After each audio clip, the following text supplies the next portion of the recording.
Welcome to the Greater Culture Podcast, where we have conversations about how to elevate the quality of life through movement, nutrition, recovery, and mindset practices. And welcome to another episode of the Greater Culture Podcast. Your host, Brad Marshall. Today, I'm excited to be joined by Marissa Estep. She's someone who also lives in the mental performance world and has a CrossFit background and enjoys training and coaching in that world too. So excited to dive into some topics today around how she's come to help people with their health and fitness and live happier and healthier lives. So Marissa, thanks so much for jumping onto the podcast today. Yeah, thanks for having me. I'm excited to be here. I think it's always helpful to get a little understanding and a background of those who get a chance to hang out with. So tell us a little bit about how you found yourself into the world of mental performance and CrossFit and coaching and working with others and what that journey looked like. Yeah, definitely. So I've always been an athlete my whole life. I grew up playing softball, was my main sport, and basketball. I actually played all through high school. So I've always been an athlete. I've always been very active and loved doing things that kept me outside, really. So I think that when I went to college and I didn't have anything to really do physically, I really started getting into the fitness realm. I also have a lot of family members who have chronic diseases and don't really move well in older age. And I think that, honestly, when I was like 18 or 19, just kind of hit me that I didn't want to live that way or feel that way for the rest of my life.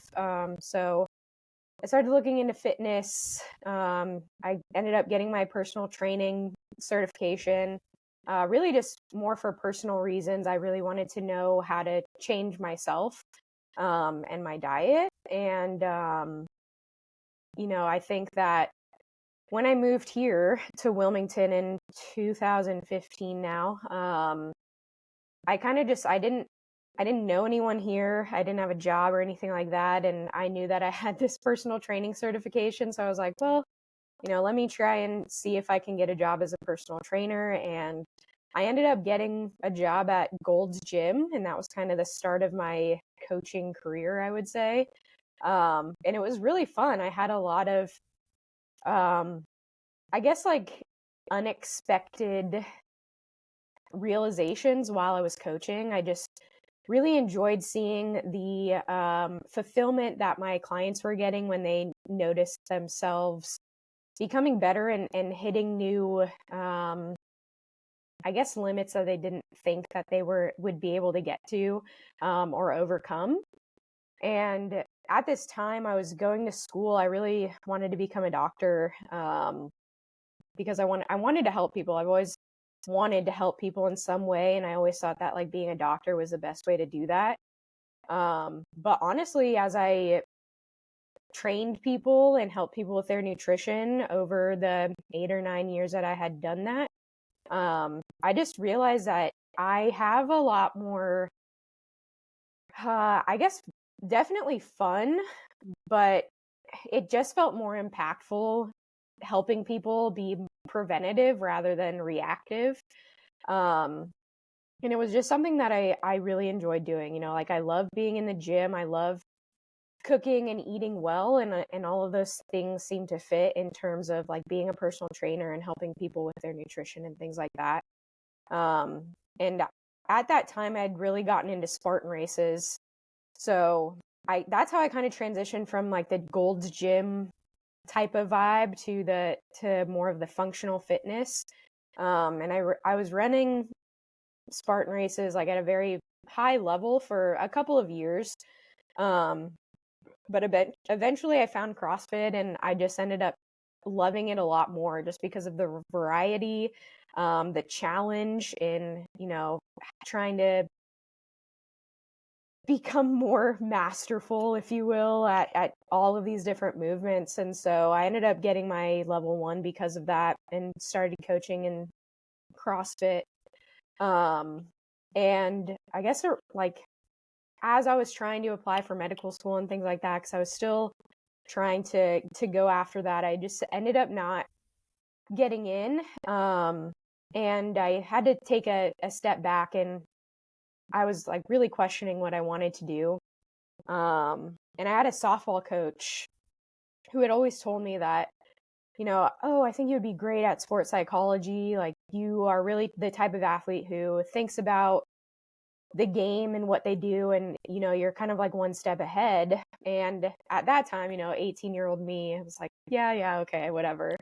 So now, like 6 or 7 years later, just looking at my quote unquote career in Spartan racing and what some of the other athletes had been saying about me, just being a smart racer, I guess, I kind of just started looking into sports psychology. And it really was something that I felt like I was doing, but I didn't really know the skills or anything like that. So it became very intriguing to me, because I think the mental game is what leads and precedes the physical game. So that's how I got into sports psychology and mindset. And because of my fitness background, I just really enjoy being able to pair it with physical activity. So yeah. One of the things that is so fascinating is as you chase your passion and things that you enjoy doing, more opportunities start to present themselves and unfold, working through as an athlete to, okay, let me do some personal training. I enjoy Spartan racing. Then, oh, there's this whole world of functional fitness with CrossFit. And then you enjoy seeing people achieve things, which lends itself to, okay, there's this whole mental side of the game. So when you decided, hey, I want to learn a little bit more about sports psychology and how to help people with their mindset, what was the process that you went through? Because I know a lot of folks, it's like, go get a degree, maybe go get some secondary education with like a master's degree. There's a variety of ways you can do that. So what was your journey or path to learning more about this field of sports psychology to help people? Yeah, I would definitely say it's very similar to what you just described. I got my bachelor's degree in psychology, even though I was taking all the pre-med recs. So I've always found the mind very fascinating since I was like my first psychology class in high school. So I didn't want to apply for med school again, so I ended up applying for UNC Greensboro's master's program in sports psychology. Honestly, at the time when I was applying, it was just like the closest school to me. But when I got in and started attending, I found out that it's probably like one of the best schools for sports psychology, at least at the time it was. And so I think I started during COVID and ended up taking majority of my classes online my first year, and then did a lot of the, I guess you could say, like internship type of work my second year. So I got to work with the Greensboro College softball team, which was really cool. So I did a lot of one-on-one work with them. But also I got to, go out to practices and we call it hip pocket coaching, but basically, like you have like less than 2 minutes to like give them a skill that they can actually use out at practice or a game or whatever. So everything that I had learned in my first year in my grad program, I was applying to this internship phase. And now, since I'm not in school anymore, I used to work on Fort Bragg, now Fort Liberty, as a mental performance consultant and a master resilience trainer. So we taught a resilience training course where we train the trainer so that soldiers could go out and teach their squads and teams and things like that these different resilience skills. But we also taught them mental performance skills as well. So I did that for a year and a half, and that was really great because I got to, discuss research with colleagues who are in the same field and try and apply things that we would learn or talk about. And now, I do consulting work on my own. So I do try and still reach out to colleagues because I think that having more people to discuss things when you're kind of like working through something with a client is helpful if you don't know what direction to go. But I really like reading research and, how the brain works and how we could apply different mental skills and like what is really actually working in terms of applied work and not just like what are we researching in a lab in this like controlled environment. So that's kind of been my path up until this point. Yeah, it's fascinating that you go to school and you learn some of the concepts, you get a chance to interact with professors and colleagues, and it gives you this nice foundation to operate off of. And Yeah. then when you have that opportunity to get into the field and work, whether it's athletics or the military population or the corporate world, you start to see how these things actually unfold and how they actually play out. And sometimes they're similar to what we've learned about, and then other times they're different, and you Yeah. start to figure out how do we apply some of these skills. And I always think it's fascinating when we talk about this idea of mindset or mental performance, because when you tell people what you do or what you studied, they kind of give you this puzzled look of like, what does that even mean, or how do you even go about doing that? So Yeah. I'm kind of curious from your perspective, how have you come to either describe or relate to people when you talk about, yeah, I help with mindset or I help with mental performance? What are the ways that you've come to understand or communicate that to others? So in my world, I guess I work, like you said, a lot. I work a lot with CrossFit athletes and endurance athletes. So one way that I've found to be helpful is describing what I do is kind of metaphorical. So I like to describe myself as like the strength and conditioning coach of the mind. So let's say you're at this baseline. The strength and conditioning coach helps you get to a higher level. So in terms of the mental performance, you're at this baseline and you're operating whatever that is for you. If you're a lead athlete or, just a weekend warrior, it doesn't matter. You have this baseline of mental performance. And I come in and I give you the skills and the exercises and the tools to help bring you to a higher level. So very similar to a strength and conditioning coach. And I do like to compare that to, the physical therapist or the AT, where like they're more like I guess like the clinical psychologist where, maybe you're down here and they want to bring you back up to your baseline. So I really work on more of like the performance side of things, rather than the quote unquote mental health side of things. And I will say like the skills that I teach, they do help with quality of life and things like that, but I'm really more focused on like how do we improve your performance. So that's been one way that's been really helpful for me. And then I cannot remember. I think his name. This quote was from Kellen Lee. I think he's the Mariners mental performance coach right now. But he came and gave a talk, and he described mental performance as it was something along the lines of the way you think between competitive moments, or like what you do between competitive moments. So I like to use that phrasing as well. I like both of those. The analogy of like a strength and conditioning coach or somebody who's going to be prescriptive as well as walk with you step by step to help improve whatever level you're at. And then those moments between, because for most of us, we start thinking about performance and it's like, well, maybe I was an athlete at one point in time, or I played an instrument or whatever it is. And I used to be a performer and maybe I'm not anymore.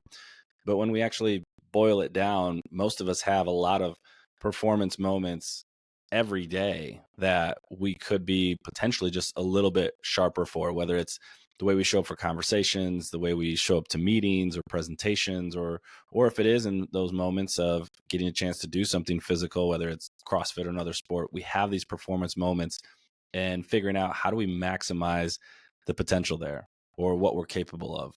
And Yeah. those exact ways that you described it, when you started to work with folks, what are some of the mental skills that tend to be some of the more either common or more sought after in terms of, hey, if I can improve this, I'll probably notice a more or a better performance? I would say the number one thing is confidence. Mm. And I think that really boils down to self-talk and like what you're telling yourself about your performance or yourself. So probably the number one thing that I work with all of my athletes on. And then also I found like attention control and mindfulness to be really helpful as well, in one of those like quote unquote like underlying things that people don't really realize is what they need to work on or want to work on. But as we, get through the skills, they're like, actually, this has been like really helpful. So those are probably the top two. And honestly, as you know, like self-talk is kind of like that foundational. Self-talk and self-awareness is really that foundational. It kind of like builds the pyramid. And it helps with all of the rest of the mental skills. So I think starting with that is it precedes like the confidence skills and the attention skills. So those are probably the top two. Yeah, I've certainly seen that as well, of just being aware that we're having a conversation with ourselves all day, every day. Most of the time, we're not even tuned into it or even aware of what we might be saying to ourselves or how that's impacting us, or that we even have a choice in how we do that. So setting that foundation is really imperative. And then once you do, layering in skills such as confidence, which I think for a lot of folks is one that we all struggle with. We all want to show up in a way that allows us to trust that we're going to be competent, that we can do what's being asked of us, or even excel. How have you found, or what have you found to be helpful when training or talking about this idea of confidence? Because it gets thrown around a lot. So I think being able to not only define it, but also have some steps for how we improve it. What are some of the things that you found to be really helpful in working with the clients you have? Yeah, so I think like in terms of defining confidence, it's really just a percentage, I would say, of your oh gosh, I've lost the word. I'm sorry. But it's really just about like your perception of your ability to go and do something. And when I say percentage, like the opposite side of confidence is I guess like how much doubt you have, right? So like if you are going to do a 85-pound back squat and your back squat is 315, you probably have like a 100% confidence that you can hit that back squat, versus if you're getting up to 305, it might be down to 60% confidence that you can hit it versus 40% doubt. So I like to explain that first when I start going into confidence, because I think that helps give people a better idea of like, okay, I know confidence has something to do with like my belief in myself and my ability, but also I never really thought about this other aspect of like, okay, if I don't have 100% belief, then there is some doubt. Like, so acknowledging that and taking that into consideration, I think is helpful. And then I like to describe like having, I guess, like 4 resources of confidence.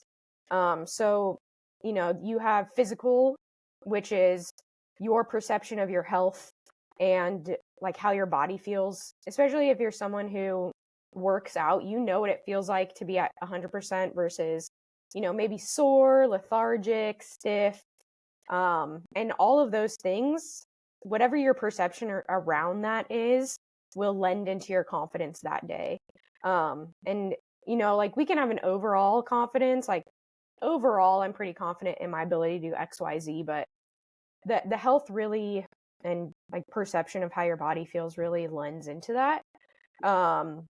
The second thing is, and I bring this up second, but I think it's one of the number one ways that we get confidence is personal experience. So if we've done something in the past, we're a lot more likely to have confidence in ourselves that we can go and repeat it and do it again.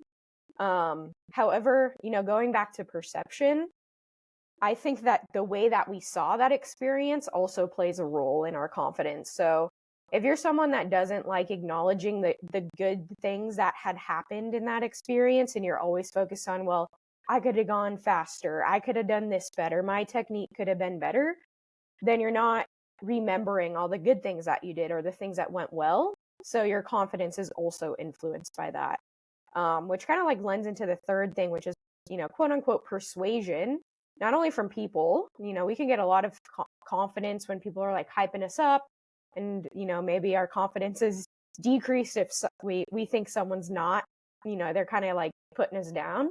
But the same thing goes for what we're telling ourselves. So just like I mentioned before, like our self-talk is really the foundation of all of these skills. And that leads into our perception as well. But if we're constantly like being down on ourselves, or I like to call it having unproductive thoughts rather than, negative thoughts, then that's not going to help your confidence either. So working on ways to have more productive thinking, and acknowledging the things that went well, especially in the clients that I've helped, that's been a tremendous difference in their confidence.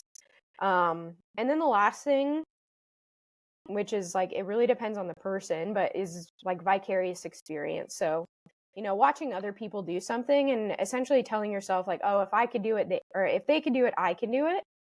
But I think you have to be careful with this one too, because it's helpful to watch someone of similar skill level do something and be like, okay, like if they got that, let's say rope climb, I can do this rope climb.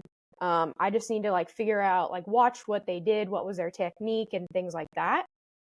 But if you're watching someone that's, Tia Claire Toomey and she's doing something, if your perception is, well, she's the fittest woman on earth, how am I going to be able to do that? Then yeah, that's probably not going to help your confidence. But if you take a step back and you're like, okay, well, she's on chapter like 50 of her CrossFit journey and I'm on chapter 1. Like maybe if I analyze what she did on her path to getting to where she is, then I can put some of those practices into play for my training, and maybe I can get there one day, or, like just at least become a better version of myself. So that's how I approach kind of like breaking down each of those 4 sources of confidence and then applying different skills based on which one we're talking about. Yeah, I love that the framework there allows us to see improvement or development. If we can give a percentage to what our level of self-efficacy is, or how strongly I believe I can accomplish this task, and I can see, hey, I went from 50-50, I don't know if I can do this or not, to, okay, now I'm 60-40, now I'm 70-30. And it's like, okay, we're building towards being as confident as we can be in that moment. And when we enter those performance moments, it's going to be unlikely that you're going to be 100% confident. There's always going to be that little bit of just, can I do this? And then having those skills, like you said, of I've got this full body of evidence and these 4 sources that I'm pulling from that can help us in those moments to walk forward with as confident or as sure of an approach as possible. So I love that, breaking it down into a skill that it can be developed and worked on, rather than just like, oh, either you got it or you don't. Either you go through the school of hard knocks or you don't. And I think so many of us, that's kind of what we experience, is like, you go into a new role, you go into a new position, or try out new skills in the gym, and it's just like, yeah, just figure it out. And we don't realize that there's building blocks to get us there. Yeah, exactly. And the goal for me is never to get you to 100% confidence in whatever it is, but it's to increase that percentage, just like you said. But something else that I like to use, I call it the confidence resume.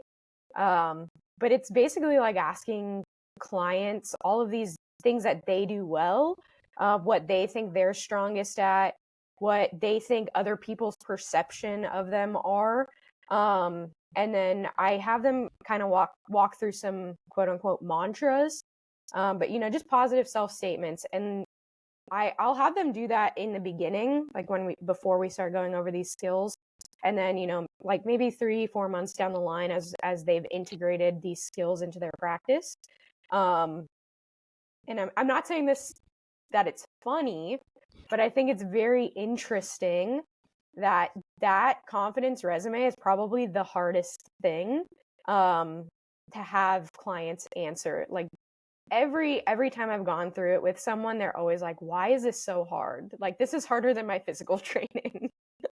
It's funny how it is. And it's a wonder that our brains are wired and set up in such a way that we love to hone in on the mistakes and the areas we want to improve and the things we want to do different.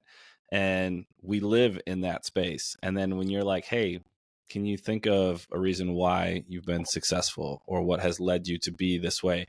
All of a sudden it's like, I don't know, like we draw a blank on it almost, and it can be really difficult and challenging to come up with some of those pieces of evidence for what lends itself to us being confident in the moment.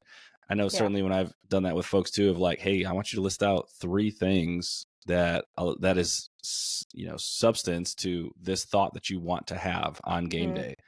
And all of a sudden it's like, I don't know. I can't think of anything. I'm like, well, then why should you have the right to say that to yourself with confidence if there's nothing backing it up?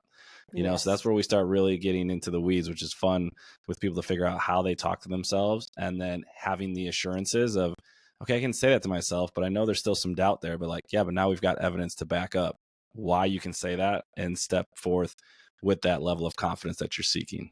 Yeah. I love that you bring that up too, because, I always tell my clients that, we can think about these things all we want, but if you're not putting them into action or like watching yourself and your behaviors and your effort do these things, then, something isn't lining up, something isn't matching here, or you're maybe you're just not self-aware enough to know like this is the behavior that's coming from this value or this self-talk worm, as I don't know if Hmm. you've seen any of that research, but yeah, so I always talk about like, okay, what is the action, what is the behavior to give you that hard evidence, right? Because if you don't have that, then it is more of that woo woo, which I don't want it to be, because this stuff is backed by science. And I think that that's one of the things that I think this field has had to overcome, is like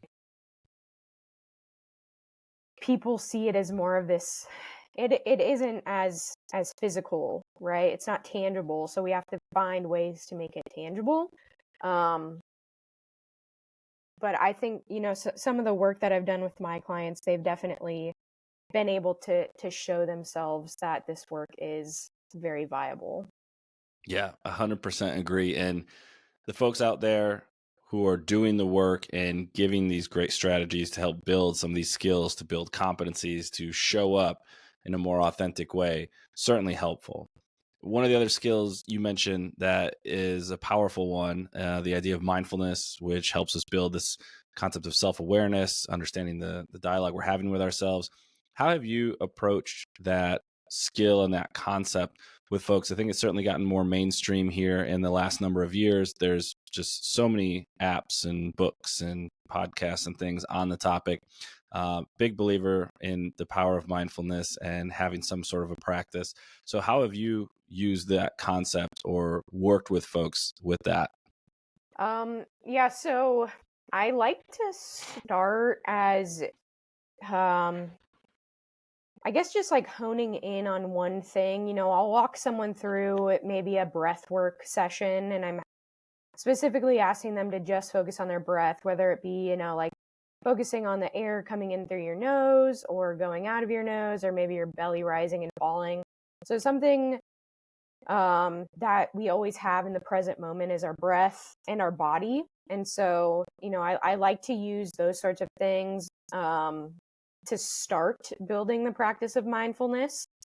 Um, and eventually, as we're getting through these sessions of breath work, body scanning, as people are hopefully becoming more mindful and I guess more able to pull their attention back to the present moment, I then like to try and transition them to, okay, now like when you're in the gym or when you're going for a walk, I want you to try and be mindful of, I like the 5 senses exercise. So if you're going for a walk, try and pick out maybe one of each different sense. So what can you see? What can you hear? What can you taste? What can you touch? Um, and maybe broaden that. So, like going from crawling to walking and then into running in the gym maybe, or at work, whatever it is their performances that they're trying to apply this to. Um, Pick one thing. So if you're doing, let's say, a triplet, and you're doing, we'll just use rowing, deadlifts, and double unders. When you're rowing, I want you to pick one specific thing in that moment that you can put your attention on. Um, Is it your toes pressing into the rower, or are you focusing on your breath as you're pulling back? In the deadlifts, are you focusing on your heels pressing into the ground? Double unders, the same thing. So picking one very specific thing in each of those movements is definitely more of the running phase. And that's kind of how I like to try and transition people through practicing mindfulness in different aspects. But I think it's also been helpful. The way that I tried to describe mindfulness is, it's not about quieting the mind. It's not about not thinking about anything else. Like, it's very much like a bicep curl where you need that eccentric phase where your mind is wandering. It's not on your breath anymore. Maybe it's on that sound that's over there in the corner.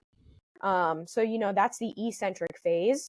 And then the concentric phase is you're pulling back your attention to your breath, where you want to put your attention in that moment.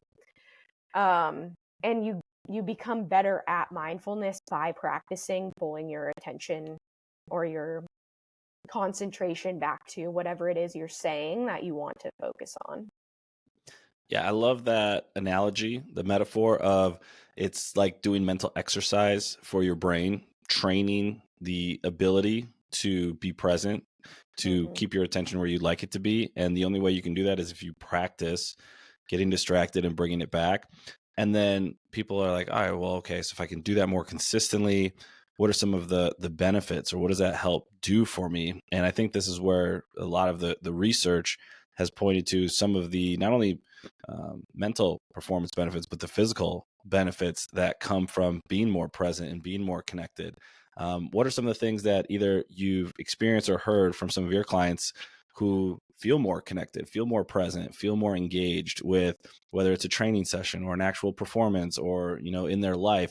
What are some of the things that you're hearing from them?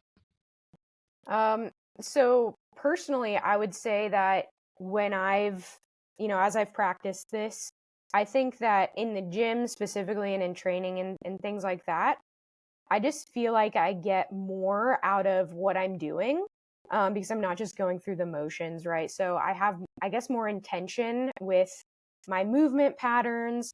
And when in CrossFit, I would say it's not maybe as a parent, because when you're not being mindful in, let's say, a contact sport, and maybe you're worried about getting injured, then you're probably like unintentionally tensing your body a lot more. And so when you get, let's say, tackled, you're already tensing, which then can lead to actual injury more than like if you were relaxed, let's say. So I think that same concept in CrossFit is very similar. You can, when you're in the present moment and you're focusing on what you need to focus on, you can get more out of that movement, but also it's probably a lot less dangerous with anything that you're doing, regardless of how heavy it is or not. And I think that a lot of my clients have experienced the same thing. And some of the other things that I've heard from my athletes is that because they're being more mindful in that moment, they realize that a workout isn't going the way they want. And in the past, they would have had an emotional breakdown, but now they can kind of like nip it at the butt when they realize it, and they can kind of take a step back and maybe reassess, maybe tell themselves something different to get them back on track. It's probably been like one of the biggest things that they've told me is like, I can actually control, quote unquote, myself a lot better because I am being more mindful. Yeah, I love that byproduct, if you will, of practicing and exercising is I get the choice of how I want to be, how I want to show up, what I want to do in this moment. Because so many times we're just pulled in so many directions, and emotionally we can be on these roller coasters, and we just are constantly reacting to what's going on around us or what's even happening within us. And so mindfulness gives us this opportunity to take a moment to just be like, is that how I actually want to be? Is that how I want to move forward, even in the workout or the training or whatever it might be? So I think that's always so fascinating, is when people realize like, oh, I do have more control than what I thought I did previously. And Yeah, that is a really empowering feeling. And I think gives people some of that courage to be like, oh, this is how I want to show up and this is how I want to be. And I'm going to be intentional with how I do that. definitely. Yeah. And I think, all of these skills that I teach are really about applying them intentionally and consistently. Um, but something else along those lines, not only like, is this how I want to be? Is this how I want to react? But I think from a performance side of thing as well, it's given athletes that I've been working with the ability to realize like, hey, I've been competing with this person next to me and I'm not going at my own pace. And now like I can really hone in on, okay, if this is this workout, if I'm coming out too hot, I catch it a lot faster so I could pace myself now. Or maybe like, hey, I'm pacing myself way too much.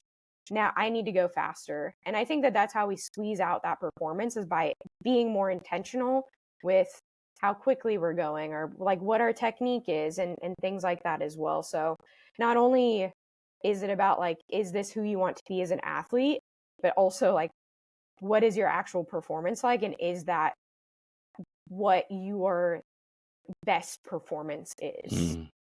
Yeah, it's almost like it gives us this opportunity to be adaptable and agile in the moment where Mm, we're never going to have perfect conditions. We're probably never going to feel perfect when we're walking into these moments, but you have the tools to navigate that. Oh, I went out too hot. yes. Oh, I feel a little off today. Oh, like this environment I'm in isn't what I would prefer, but I'm catching myself and I'm aware of that. And now I can do something with that rather than just kind of allowing the train to derail and looking back after and be like, well, that's just how it was because it was a bad day and a bad environment and I was in a bad headspace and all this. Like we can catch ourselves before we get there. Yes. Yeah. And then that's truly when you have control over your training versus like just going through the motions. Yeah. How have you seen people respond to combining the two? Because I think it's always fascinating when you've got the personal training background and enjoy programming workouts and the physical side of things, and then you layer in this mental aspect of it.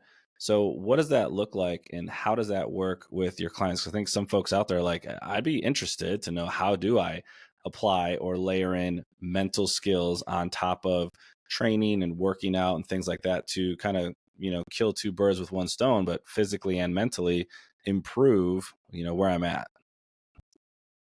So some of the things that I've encouraged clients to do when I'm not programming for them is I'll say like, hey, what I want you to do for your session tomorrow is I want you to look through what you're doing and I want you to basically like pre-plan some thoughts or some keywords that you either want to repeat to yourself throughout whatever it is that you're doing, or if you notice that you're starting to have unproductive thoughts, like you can turn to that thought that you've already pre-planned that you know will cue you into maybe focusing on a certain body part or a certain way that you're moving.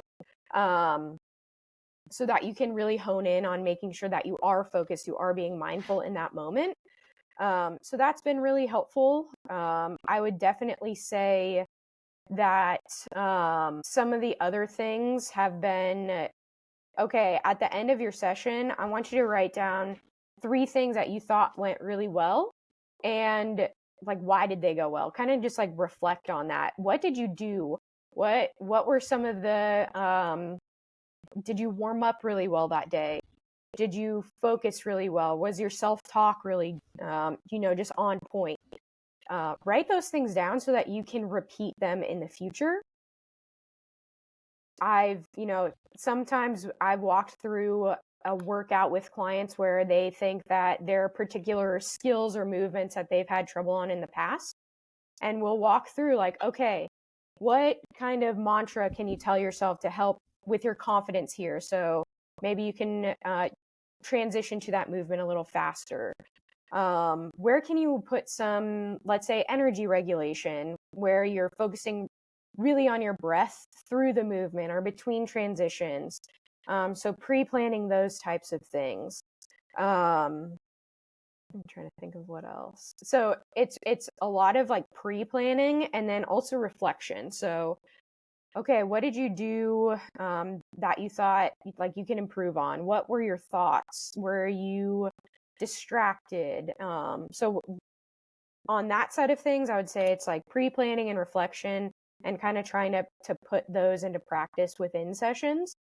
And then for clients that I write some endurance programming for people that also want the mindset and mental skills. So with those clients, I've actually written endurance workouts, and in between I'll do some sort of distraction or decision making type of activity where, you know, their mind is pulled from the endurance workout and they have to try and regulate their energy so that they can do the activity, and then also regulate their attention so that their attention, you know, is going from, let's say, running to trying to find numbers on a grid. So it's really just about like practicing that attention shifting and things like that. So different approaches for different types of clients, but those are the things that I've found to be helpful so far.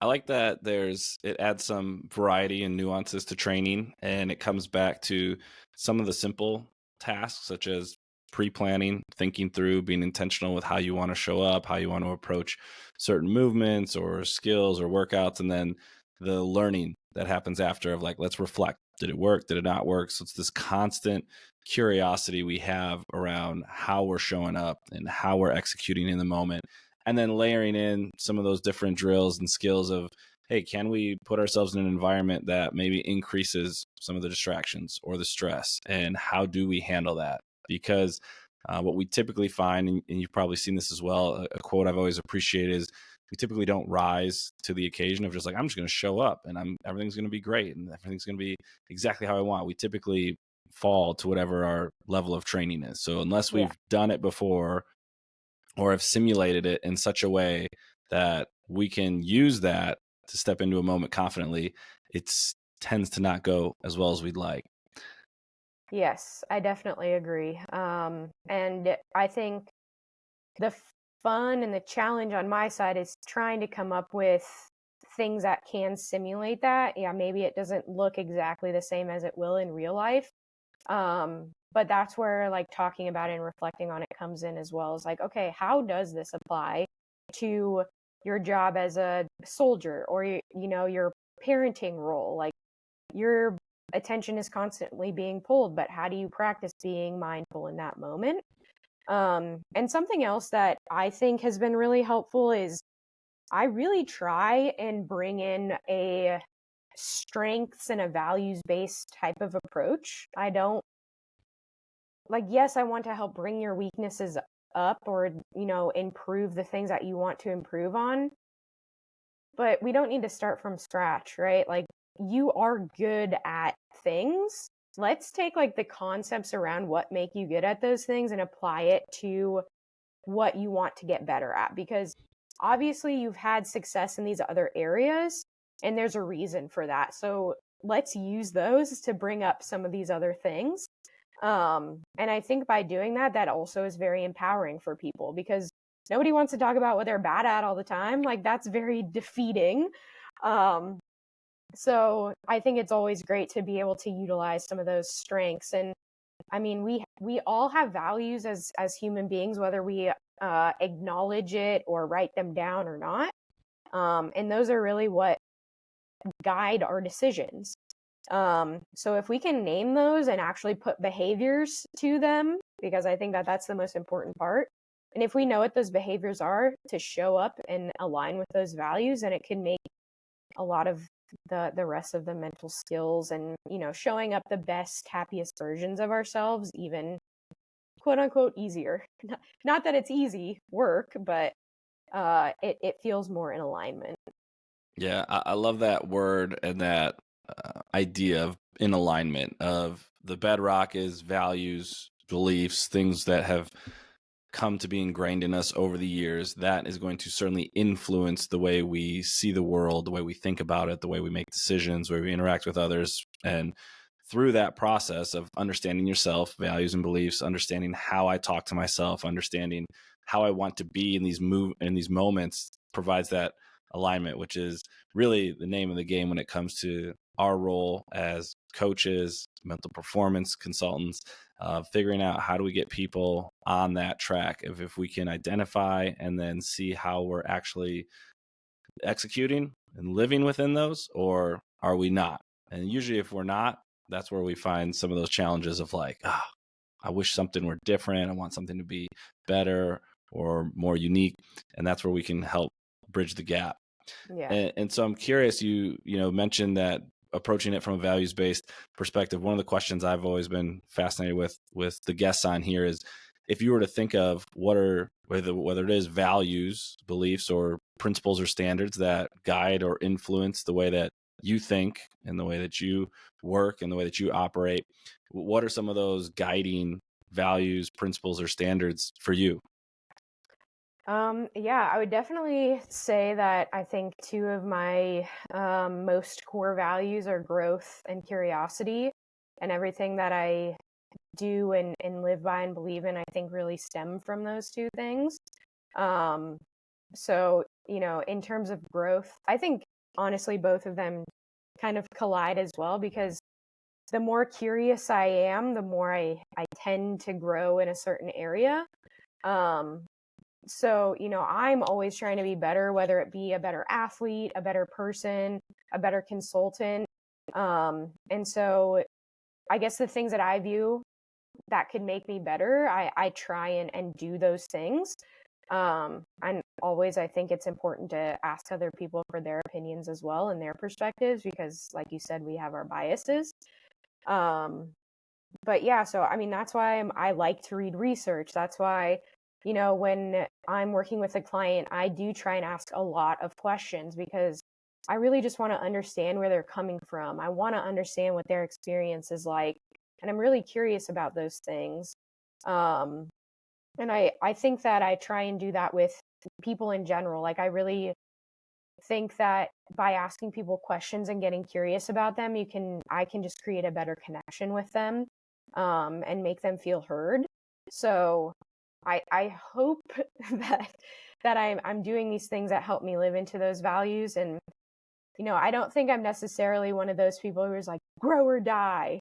But I don't like being content with where I'm at. Like, I always think that there's something more that I can be doing. And I just try and, at least get better in one area, whether it be, half a percentage a day or more. And I try to apply these mental skills to my life as best as I can. I'm not perfect either, and it doesn't always happen for me as quickly as I would like it to. But I think that that's being human, and I think that as long as I try and be aware of that, and at some point change it if I need to, if it's not productive, and obviously keep doing what I'm doing if it is productive. So those are definitely things that I think guide who I am and what I do professionally and personally, and just in every aspect of my life. Yeah, it makes a lot of sense why you found yourself into the profession that you did, knowing that curiosity guides a lot of your thinking and your growth, whether it be learning from others, reading research, engaging with whatever new trends and techniques are out there, and then the idea of growth, of how do you grow personally and then help others to do the same. So combining the curiosity, the growth, and the care makes a lot of sense for why you found yourself into the mental performance world and working with folks. And so if folks are interested in connecting, learning more about, or working with you, what are some of the best ways that they can reach you? I would say definitely right now Instagram is the best. You can reach me on my personal page, which is Marissa_Estep_, or my consulting business page, which is Camp Resilience RX. I've got a lot of things planned in terms of Resilience RX this year, which I'm really excited about. I do one-on-one consulting with clients, like I said. But I'm also starting to get into more mental fitness seminars offered at gyms. So combining those mental skills activities with physical fitness is something that I really want to bring to more of at least the CrossFit realm. That's the realm that I'm really passionate about working with. But I work with a variety of people.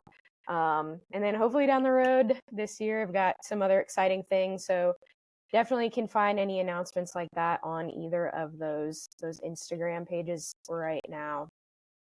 Yeah, And we'll LinkedIn. definitely give Marissa and Camp Resilience RX a follow. Excited to see what this year has in store for you with the seminars and the one-on-one work and yourself as an athlete as well. So appreciate you taking some time to hop on and share some of your learnings and what you've come to know about mental performance and how it can help folks out there be happier, healthier, and maybe just a little fitter as well. So look forward to the next chance we have to cross paths. Yeah, I thank you for having me on, Brad. I really appreciate it. Yeah. Have a great rest of your day, and I'm sure we'll be in touch soon. Yeah, you too. Sweet.